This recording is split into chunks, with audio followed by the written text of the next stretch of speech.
시장의 시선 이어가겠습니다. 오늘 시장은 왜 이럴까요? 여러분도 많이 좀 고민이 되셨을 텐데요. 두 분에게서 해안 찾아보겠습니다. 미래경제연구소 정태근 이사, 위즈웨이브 이권희 대표 함께합니다. 안녕하십니까? 네, 반갑습니다. 안녕하세요. 지수가 안녕하지 않아가지고 이것부터 좀 코멘트 받아볼게요. 먼저 우리 이권희 대표님, 예. 지금 외국인 순매수 상위 보니까 반도체 종목이 뭐 우선주 이 정도 확인되고 있고 싹 빠졌어요. 그러니까 지금 뭔가 그동안의 기조랑 좀 많이 달라졌다라는 게 느껴지고요. 기관 같은 경우만 하더라도 반도체 종목 안 보여요. 그러니까 반도체가 살아야 지수도 산다라는 건 이미 많이들 아실 텐데 일단 시장 코멘트 어떻게 주시겠습니까? 더 떨어질 거 대비해야 될까요? 일단 뭐 떨어질 때는 항상 더 떨어질 것 같고요. 올라갈 땐 더 올라갈 것 같은 게 항상 시장인데 네. 지금 상황은 미국의 금리 상승 뭐 이제 국채 금리가 전일 많이 튀었죠. 지금 10년물이 이제 전고점을 향해서 가고 있는 상황이기 때문에 그 상황에서 우리나라 시장이 좋아질 수는 없고요. 근데 그게 뭐 다른 이유보다는 국채를 많이 발행해서 이게 흥행을 못 하니까 금리가 올라가는 거죠. 한마디로 돈 꾸려고 하는데 돈 빌려줄 사람이 없으니까 자꾸 금리를 더 높이 부르는 겁니다, 지금. 그래서 금리가 올라가는 상황이 나왔고 그게 지금 미국 시장도 누르고 있고 우리 시장도 누르고 있다. 최근에 또 금리나 기대감도 1회까지 낮춰지면서 이게 이제 시장은 소화하는 중이다라고 보시면 되고요. 차트상으로 보더라도 코스피는 지금 저점 여기서 돌지 못하면 추가 하락 가능합니다. 그래서 내일이 중요한 날인 것 같고 내일 만약에 반등에 성공하지 못하면 아마 조금 더 하락은 나올 수 있다라고 생각하시고 대응하셔야 되고요. 지금 시장 자체는 뭐 반도체, 뭐 수급, 뭐 종목 얘기하셨는데 예. 뭐 의미가 없죠. 사실은 뭐 외국인들이 지금 현물을 이렇게 현선물을 이틀 연속으로 팔고 있는 상황에서 뭐 일부 뭐 산다고 해서 그게 엄청나게 좋아질 가능성도 별로 없고 그 다음에 뭐 판다고 해서 또 엄청나게 빠지지도 않습니다. 그러니까 보면 여전히 삼성전자가 해결을 못 해주고 있기 때문에 지수가 좀 눌리는 것도 있다라고 보시면 될 것 같습니다. 네, 맞아요. 지금 외국인 선물 쪽에서도 이야, 조단이 거의 가깝게 순매도 기조, 그리고 현물 쪽에서도 엄청납니다. 합치면 1조 단위 넘어가요. 근데 어제도 2조 가까이 나오지 않았습니까? 지금 연이틀 이렇게 계속 물량 빼고 있는 상황에서 그렇다면 여긴 나와 있지 않은 우리 종목들 지금 반도체 한번 보여주시겠어요? 흐름 어떻게 가고 있는가? 자, 우리 정 이사님, 적어도 반도체주에게는 세린메이가 맞았던 거네요. 내일이면 5월 마지막 거래일인데 그럼 지금 판단이 좀 중요할 것 같아요. 팔자리일까요? 끌고 가도 괜찮을 자리일까요? 셀인메이, 한미 반도체, 하이닉스를 보면 셀인메이는 아닌 것 같은데요. 그거 차치하고는 네, 그렇네요. 네. 그리고 반도체도 찾아보면은 간 종목들 많아요. 네. 그분들 삐집니다. 그러면 저는 여전히 그냥 반도체는 여전히 맞다라고 생각을 하고 있습니다. 이렇게 빠지는데 무슨 시장이 빠지는데 반도체냐라고 할 수 있는데 네. 다시 말씀드리지만 만약에 시장이 지금부터 대세하락으로 간다라고 생각하신 분들은 반도체 안 사셔도 돼요. 근데 저는 대세하락으로 간다고 생각하지 않습니다. 그렇기 때문에 반도체 다시 기회가 있다라고 생각을 하고 있고요. 그리고 문득 오늘 시장을 보면서 네. 생각이 이걸 좀 찾아볼 거리라고 좀 후회가 되는 게 지금 이제 이건희 대표님도 말씀하셨는데 지금 오늘하고 어제 외국인의 현물 수급을 보게 되면 현물 그리고 선물 수급을 보게 되면은 과해요. 네. 어저께 선물 매도가 저는 계약수로 보거든요. 16,000 계약. 그리고 지금 현재로는 10,000 계약 정도 나오고 있거든요. 항상 외국인들이 수급이 이렇게 오버스러울 때는 길게 안 가더라고요.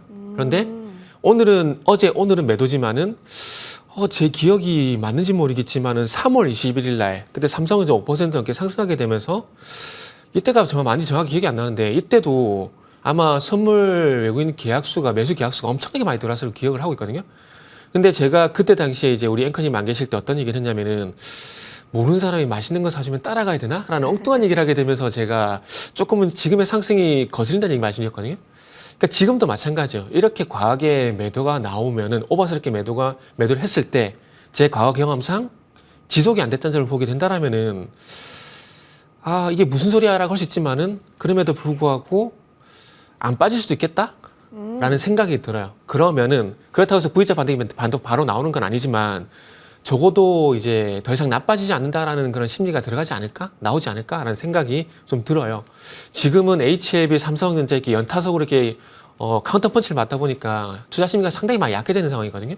그래서 그 투자 심리만 완벽하게 바로 이제 회복이 안 되겠지만 그래도 더 이상 나쁘지 않다. 뭐 이 정도면 됐다라는 심리만 들어오더라도 그래도 그나마 좀 낫지 않을까라는 생각이 들어서 저는 그냥 긍정적으로 보렵니다. 하단은 잡혔다 정도로 그러면 정리해봐도 괜찮을까 싶은데 어떻게 만들어가는지 좀 이게 지켜봐야 될까요? 정말 죄송한데 기술적으로 해석을 하는 게 아니라 시장 분위기에서 어떤 해석을 좀 해야 되는 부분들이 있기 때문에 저도 2600포인트는 안 깨질 것 같다라고 네. 생각은 하지만은 그냥 이렇게 말씀드릴게요. 2600포인트는 안 깨질 것 같아요. 네. 안 깨질 것 같고 여기서 그냥 조금 추가락 제한되는 모습 그거 한번 기대해 볼게요. 알겠습니다. 어떻게 잡아가는지. 또 일단 5월 끝나고 오늘 또 목요일이잖아요, 여러분. 목요일은 원래 좀 힘듭니다. 금요일 어떻게 잡아가고 또 6월 어떻게 시작하는지까지 보면서 멀리 봐야겠다 생각 드는데 근데 아까도 말씀해 주셨지만 하이닉스랑 한미반도체 움직임은 또 다른 플레이가 나오고 있잖아요. 이 부분에 있어서는 우리 이건희 대표님과 함께 얘기 나눠볼게요.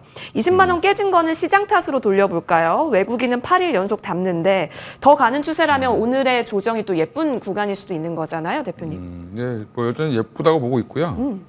기관만 팔고 외국인들이 계속 사고 있습니다. 네. 그리고 이제 하이닉스 지수가 흔들리고 이제 선물을 팔다 보니까 프로그램 매도 물량을 맞추려면 이제 삼성전자만 가지고는 못 맞추고 그러니까 이제 하이닉스 일부 물량 나온다라고 보시면 될 것 같고 오히려 하이닉스 못 사신 분들은 지금 이럴 때 사셔야 된다.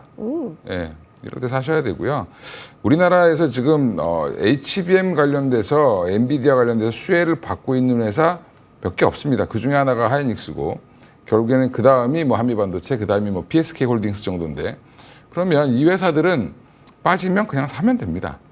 예, 엔비디아가 여기서 뭐 급락을 하지 않는 이상인데 네. 엔비디아가 급락할 일은 없고 좀 쉬겠죠. 이제 좀 뭐 위에서 좀 쉴 수는 있어도 여전히 지금 주도 섹터는 이쪽이고 만약에 시장의 조정을 좀 지수가 많이 빠졌다가 올라올 때도 그럼 결국엔 뭘 살 거냐고 보면 살 게 이쪽밖에 없다라고 보시면 되고 지금 화장품도 좋지만 너무 많이 올랐고요. 또 뭐 다들 많이 올랐죠. 좋은 섹터들은 다 많이 올랐습니다. 삼양식품도 마찬가지로 비싸죠 이제는. 그러면 결국엔 살 거는 다시 또 돌아 반도체로 온다라고 보고 있습니다. 그러면 돌아 반도체라면 하이닉스 힘이 강하다고 평가하시는 거잖아요. 네. 목표가를 혹시 잡고 가십니까? 아니면 뭐 기간을 잡고 가신다거나 그런 게 있으세요? 지금은 당분간은 그냥 끌고 가셔야 된다라고 말씀드리고 싶고요. 올해까지는 아마 계속 지금 HBM 자체가 쇼티지가 될 거고 네. 가격도 계속 올라갈 겁니다. 그러면 뭐 하이닉스 입장에서는 계속 지속적으로 좋아질 수밖에 없고 또 레거시까지 뭐 데이터 센터 계속 지으면 D램도 계속 늘어납니다. 또 예, 낸드도 늘어나고 그러면 지금 SK 하이닉스나 삼성전자는 나쁠 건 없는데 단지 이제 삼성전자는 콜테스트 통과 못한 거 그 하나 때문에 지금 굉장히 힘들어하는 건데 또 벗어날 수 있는 방법은 콜테스트에 언젠가는 통과할 거고 또 하나가 문제가 이제 무기를 갖고 있는 게 파운드리죠. 파운드리를 얼마나 해주느냐. 근데 이게 조만간에 나온다는 얘기가 자꾸 지금 네. 방구를 끼고 있기 때문에 조만간에 뭐가 되겠죠. 예, 그러면 그 이슈로 또 한번 삼성전자는 끌어올릴 수 있다. SK 하이닉스가 안 갖고 있는 무기이기 때문에 삼성전자는 무기가 하나 더 있다라고 생각하시고 너무 이렇게 뭐 삼성전자 어떻게 해요? 뭐 이렇게 생각하지 마시고 삼성전자랑 연예인 걱정 안 하시는 게 맞다. 뭐 이렇게 말씀드리겠습니다. 하나 더요. 엔비디아 걱정까지. 엔비디아는 뭐 이제는 이제 뭐 걱정의 분위기가 아니라 예, 그거는 이제 신의 영역으로 갔으니까. 그렇죠. 신의 영역 엔비디아. 네. 삼성전자 걱정, 연예인 걱정 하지 말자. 좋습니다. 또 무기는 파운드리고 그 파운드리 무기의 불씨를 짚어준 것이 또 AMD였는데 다음 달에 파운드리 포럼이 있기 때문에 좀 더 가시화될 게 있지 않을까 생각됩니다. 그러면 반도체 살짝만 더 이어가서요. 우리 정 이사님, 그래도 웨이퍼 투입량 늘리는 쪽이나 아니면 범용 디램, 낸드까지 확장시켰을 때 전공정 부분까지는 수혜 충분하다라고 얘기해 네네. 주셔서 그쪽은 진짜 흐름 경고했었거든요. 지금도 이 6월을 준비하는 시점에서 그 전략 유효한지 점검받고 싶어요. 일단 HBM 쪽 보게 된다면 그쪽은 당연히 봐야 된다 생각을 하고 네. 있어요. 그래가지고 이제 웨이퍼 투입량 증가 관련돼가지고 그다음 뭐 사이맥스라든지 TS라든지 그리고 PSK 이런 것도 좀 말씀드렸었는데 그거 플러스 해가지고 원희가 패스, 유진테크 이런 것들도 같이 보시면 좋을 것 같아요. 일단은 그 원익알패스 홈페이지 들어가게 되면 그 위다스인지 생각이 나는데 그 장비가 HN 전공정에 연관된 네. 장비거든요. 그래서 그런 부분도 한번 같이 보시면 좋을 것 같고요. 그리고 조금 전에 이제 삼성전자 얘기 나왔으니까 말씀드리면은 일단은 저는 AMD하고 삼성전자가 저는 할 거라고 봐요. 왜냐하면은 1등을 쫓기 위한 2위들의 반란 이런 관점에서 보면 서로 이제 같이 연합을 해야 될 이유가 분명히 있거든요. 각자의 아픔들이 그렇죠. 있으니까. 있는 거죠. 그리고 이제 ITF 월드 2024에서 이제 3나노 이제 GA 공정에 대한 이게 나왔는데, 그러니까 2위들의 반란을, 그러니까 하이닉스가 2위의 반란 성공했잖아요. 네. 그럼 삼성이 다시 뺏어야 되잖아요. 그럼 서로 이해관계에서 맞아 떨어진다고 봐요. 그러면은 GA 공정, 그러면 삼성 파운드리밖에 없는 상황이거든요. 이렇게 본다면은 그런 점과 연관시켜 보게 된다라면은 최근에 들썩였던 솔브린이란지 FST란지 강원칩스라든지 삼성 파운드리 수혜가 되는 것들도 저는 봐야 된다고 생각이 들어요. 그리고 저는 삼성전자가 H면 선단 공정 말고요. 그냥 일단은 되는 것부터 할 수 있는 것부터 먼저 이제 아래단부터 하고 그냥 하이닉스는 인정해 주는 게 맞다라고 봐요. 그동안 아시겠지만 하이닉스도 상당히 서러웠잖아요. 디램하고 랜드 쪽에서 일이 계속 못하고 있으니까. 그런 것처럼 그냥 그쪽은 인정을 하고 지금 그 젠슨왕이 다시 팁을 줬잖아요. 저전력 디램. 어차피 모바일 디램 쪽은 점유율 54%로 삼성전자가 압도적이잖아요. 네. 그래서 차라리 그쪽은 주고 이렇게 저전력 디램이라든지 CX라든지 이쪽으로 저는 방향을 좀 모색을 해보면 좋지 않을까. 그러면은 다시 동네 바보형이 이제 옛날에 그 형으로 돌아오지 않을까? 뭐 저는 그런 생각이 좀 드네요. 그렇네요. 사실 수장까지 바꾸긴 했는데 지금 진짜 연일 중이긴 하잖아요. 근데 계속해서 노이즈가 좀 많은 쪽이 삼성전자이기도 합니다. 그래서 HBM 쪽으로 본다면 결국 구간이 명간이다라고 우리 채팅창 시청자분께서도 말씀해주고 계시는데요. SK하이닉스, 한미반도체 주목하고 있는 현재 시장이다 점검됩니다. 자, 그러면 다시 우리 외국인의 시선으로 한번 돌아가 보겠습니다. 지금 외국인 순매수 상위 3위에 KB금융이 어제부터 자꾸 보입니다. 그래서 이쪽 밸류업 키워드로 볼 수 있을지도 확인되고요. 그리고 현대차가 쭉 쉬었거든요. 다시 좀 돌아오는데 이것도 밸류업 키워드로 볼지 수속 키워드로 볼지 좀 헷갈리는 영역이긴 하지만 같이 확인되고 있습니다. HD 현대도 보이네요. 기관 쪽 한번 넘어가 보시죠. 메리츠 금융지주, 그러니까요. 신한지주, 이쪽에 지주도 많이 보여요. 삼성물산도 보이네요. 밸류업 계속해서 우리 열어놔야 되는 건가요? 근데 밸류업이라는 키워드가요. 이건희 대표님, 우리 개인 투자자에게 투자 매력도가 있는 쪽인지 잘 모르겠어요. 키움증권에서 뭐 밸류업 150시 했다 이 이슈 나오자마자 외국인 기관은 좀 뭐 실체를 확인한 건지 담기는 하거든요. 이게 개인 투자자 입장에서의 매력도는 어느 정도라고 보세요? 뭐 매력이 별로 없죠. 뭐 없는데 일단은 은행 이자보다 좀 많이 벌겠다 하시는 분들은 들어가셔도 됩니다. 근데 이제 이 밸류 프로그램은 길게 보셔야 되고 또 하나가 뭐냐면 왜 그럼 키움증권이 1호를 했을까? KB금융은 왜 자꾸 살까? 결국에는 외국인들이 봐도 그렇고 키움증권이 제일 먼저 했던 이유도 키움증권이 최근에 사고를 좀 많이 쳤죠. 네. 그러니까 정부가 하라는 거 빨리 하는 거죠. 예. 금융산업은 규제산업입니다. 정부가 금감원이라는 게 따로 있잖아요. 지금 보면 뭐 반도체 감독원은 따로 없죠. 그만큼 이제 나라에서 컨트롤하기 때문에 제재가 들어오면 영업이 확 줄을 수도 있는 게 이게 금융산업이다 보니까 금융산업은 계속 뭐 더 눈치를 보고 정부 시책에 따라갈 수밖에 없고요. 마침 또 그런 업종들이 PBR도 낮고 네. 예, 돈도 잘 법니다. 그러면 할 게 많이 있죠. 뭐 자사주 소각도 할 수 있고 배당도 늘릴 수 있고 그렇죠. 이런 것들을 해줄 수 있기 때문에 여전히 그 중에 이제 은행주 중에 가장 큰 데가 KB금융이잖아요. 이제 결국에는 그 시가총액이 가장 대표 종목이라고 보시면 되고 하나금융지주, 뭐 신한지주 그 외에 이제 뭐 메리츠 금융지주는 별도로 보더라도 증권사들도 마찬가지로 이번에 다들 뭐 PF부터 시작해서 뭐 사고 다 많이 쳤습니다. 그러면 빨리 따라가서 해야죠. 예, 그래서 지금 잘 보이기 위해서 그런 거니까 그거를 다 알고 밸류업 프로그램은 요것만 보셔라. 그 삼성물산은 왜 그러냐? 예. 삼성도 눈치 봐야 되죠, 그죠? 예, 지금 여기 아직 재판 다 안 끝났습니다. 그리고 여러 가지 또 물려 있는 것도 많고 이재용 회장이 지금 여기 가장 최대 주주로 되어 있기 때문에 또 뭐 일단 이쪽은 뭐 그쪽도 여전히 눈치를 보고 있는 거다라고 생각하시면 되고 뭐 삼성 물산이 뭐 사실 이재용 씨가 지금 34.74% 관계자까지 하면 30% 넘게 갖고 있기 때문에 따라 해야 되겠죠. 노블리스 오블리주 해야 되잖아요, 그죠? 그러면 이거는 그 정도로 생각하시면 된다. 누가 정부 말을 잘 들어야 되는지 테스트하는 거다라고 생각하시면 밸류업은 딱 그 정도에서만 보시면 될 것 같습니다. 나머지 기업들은 생각보다 안 할 거다. 금융은 규제 산업이고 네. 정부 가이드라인과 함께 발맞춰야 되는 부분이 있는지라 최근에 좀 종아리 내맞았던 쪽에서 이렇게 빨리빨리 움직임이 나오고 있었던 거다. 그 행간의 그 뉴스에 숨어 있었던 부분도 저희가 좀 들어봤습니다. 자, 그러면 이어가서 우리 바이오 한번 볼게요. 외국인 순매수 상위 알테오젠 계속 담습니다. 근데 정 이사님 지난주에 알테오젠에 관한 뷰 들어봤을 때 이미 어느 정도 반영시켜놨다라고 하셨지만 사실 애널리스트 목표 주가 보셨겠지만 최고치가 40만 원이잖아요. 네, 웃음이 나오시죠. 어떻게 보세요? 글쎄요. 그거는 또 그분의 뷰기 때문에 제가 네. 뭐라 말씀을 드릴 부분은 우리 정 이사님의 없고. 뷰는요? 네.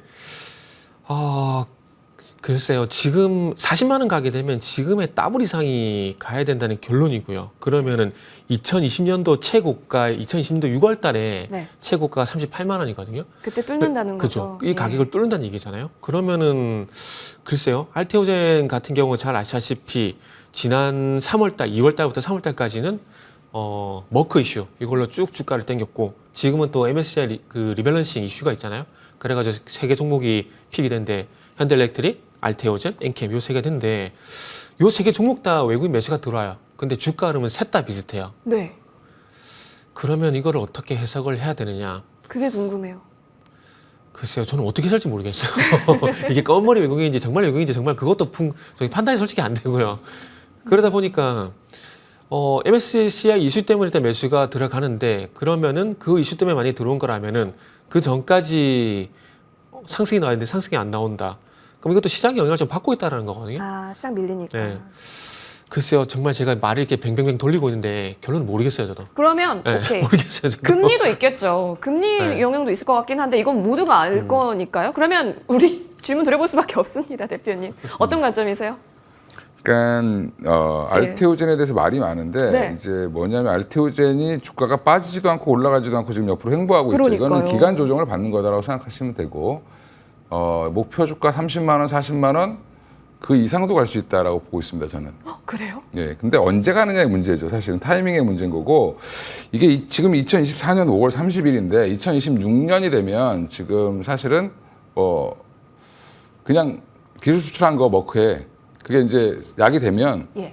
그동안 밀렸던 마일스톤들을 다 봤는데 그게 1조 4천억 정도 됩니다. 네. 그러면 26년도에는 실적 1조 4천억이 기본적으로 찍히는 거죠. 그럼 그때부터 상품이 팔리면 또 로열티를 또 받죠. 그러면 26년 이후에는 1년에 그냥 가만히 앉아서 1조에서 2조를 버는 회사가 되는데 삼성 바이오로직스가 지금 시가총액이 얼마죠? 얼마예요? 예, 시가총액이 굉장히 비싸죠. 40조 이렇게 될 겁니다. 네. 근데 1년에 1조 2천억 법니다. 예, 그러면 그거보다 비싸진다라고 계산을 하면 40만 원도 넘어갈 수 있다라는 거죠. 그러니까 논리는 그런 논리라고 생각하시면 되고 그래서 그 애널리스트들이 30만 원, 40만 원 부른 이유가 다 있다. 이렇게 생각하시면 되고요. 근데 문제는 그 안에 이걸 지금 머크 것만 계산한 거고 다른 것들도 들어오게 되면 더 커지겠죠. 근데 중요한 건 그게 실현되냐 안 되냐가 아직 확실하지 않기 때문에 그리고 9월 달에 머크가 지금 SC제형으로 지금 임상을 하고 있는 게 발표가 되는데 9월 달 발표를 보고 가자라는 확인 심리겠죠. 그게 만약에 뭐 미뤄지거나 드랍되면 좀 더 주가는 조정 나올 수 있는 거고 근데 9월에 그게 임상이 제형 변경이니까 통과될 거로 무난히 보고 있고 오히려 업계에서는 빨리 나올 수도 있다라고 지금 얘기는 하고 있는데 그러면 그게 그 소식을 들으면 아마 그때부터 더 달릴 수 있다. 그러니까 아마 올해 한 8, 9월 정도가 상승의 기점이 한번 되지 않겠나라고 생각을 하고 있습니다. 여기에 금리까지 뭔가의 인하 방향성까지 더해지면 어떤 폭발이 나올지는 여러분 시나리오 그려보셔도 좋겠습니다. 8, 9월쯤까지는 일단 열어놓고 가능성 보고요. 이번에 기간 조정이 기회가 될지 그때 또 뚜껑 같이 열어봐도 재밌겠네요. 자, 이어서 다음 시선 종목 보겠습니다. 기간 순매수 6위에 하이브 들어와 있습니다. 네, 하이브가 오늘 오르고요. SM도 오릅니다. 지금 계속 그 한알령 이슈 뜨고 나서 엔터주에 계속해서 이제 상승 성능은 느껴집니다. SM, 하이브, YG까지 확인되네요. JYP도 오르네요. 정 교사님, 네. 엔터 쪽 좀 즐겨서 보시나요? 종목? 엔터요? 예. 엔터는 지금 그것만 보고 있어요. 앨범 판매량. 왜냐하면은 지난 1분기 때 앨범 판매량이 15개 분기 만에 역성장했거든요. 맞아요. 그래가지고 좀 안 좋았었는데 어쨌거나 저쨌거나 일단 엔터사는 앨범 판매량이 많은 부분을 차지하고 있다는 건 부정할 수 없습니다. 그러면 그 부분부터 먼저 봐야 된다고 생각을 하거든요. 그렇기 때문에 이렇게 본다라면 이제 한 번에 한 번에 이렇게 확 돌아서지는 않을 거야. 그러면은 이제 중요한 건 뭐냐면 시장 전반적으로 봤을 때 이제 앞으로 좋아질 것이다. 더 이상 나빠지지 않을 것이다. 네. 라는 게 들어오게 되면 엔터주에 대한 관심을 분명히 가져야 되겠죠. 근데 그 중심에 SM이 가장 먼저 그 얘기가 나왔어요. 그러다 보니까 제가 볼 때는 다른 엔터주 대비해서는 이제 SM이 주가가 좀 이제 최근에 좀 좋아졌다 좀 판단을 좀 하고 있고요. 그리고 JYP 같은 경우는 그 어떤 부분을 말씀드리면 JYP 같은 경우는 이제 5월 13일 날 14% 급락 나오고 13% 급락 나오게 되면서 장대 음봉 나왔거든요. 예, 지금 보여요. 네, 거래량을 실려주게 예. 되면서 나왔는데 그 LG생활건강 같은 경우도 과거 이런 경험치가 있었거든요. 그래서 그런 부분들 좀 보게 된다라면은 물론 바로 이렇게 돌아서진 않겠지만은 LG생활건강도 그런 게 나오고 난 다음에 한동안 계속 바닥이 잡히는 모습이 나왔었거든요. 그게 언제 왔냐면 작년 10월 달에요. 그런데 JYP도 그런 흐름으로 한번 비교해 보게 된다라면은 JYP는 바닥을 좀 다져가지 않을까 생각이 들고 그리고 앨범 판매량이 이제 어떤 아시트 활동에 대해서 가장 긍정적인 평가가 나오고 있는 SM 같은 경우에 조금 이제 가장 먼저 좀 치고 나가 좋은 모습을 보여주고 있기 때문에 일단은 엔터주 같은 경우는 SM을 좀 먼저 보는 게 좋지 않을까라는 생각이 들어요. 그리고 그 RT는 제가 모른다 그랬는데 그 이건희 대표님 말씀하신 거 듣다 보니까 문득 뭐가 생각이 났냐면 과거에 시젠이 생각이 나더라고요. 시젠. 예, 예. 시젠 같은 경우에 이제 실적 시나리오가 좀 전에 이건희 대표님 말씀해주신 그런 대로 갔었거든요. 그래서 시젠 같은 경우도 과거에 2020년도 보게 되면 3월달, 4월달 급등이 나왔어요. 급등이 나왔다가 4월달 이후에 7월달까지 4, 5, 6, 7 한 4개월 동안 쉬었다가 그 위에 다시 15만 원 돌파하게 되면서 32만 원까지 갔거든요. 그래서 만약에 이건희 대표님 말씀하셨던 시나리오가 맞다라면은 시젠의 차트를 2020년도 시젠의 차트를 한번 참고해 보시면 좋을 것 같아요. 그때는 실적도 같이 지금과 비슷하게 반영되면서 갔던 거거든요.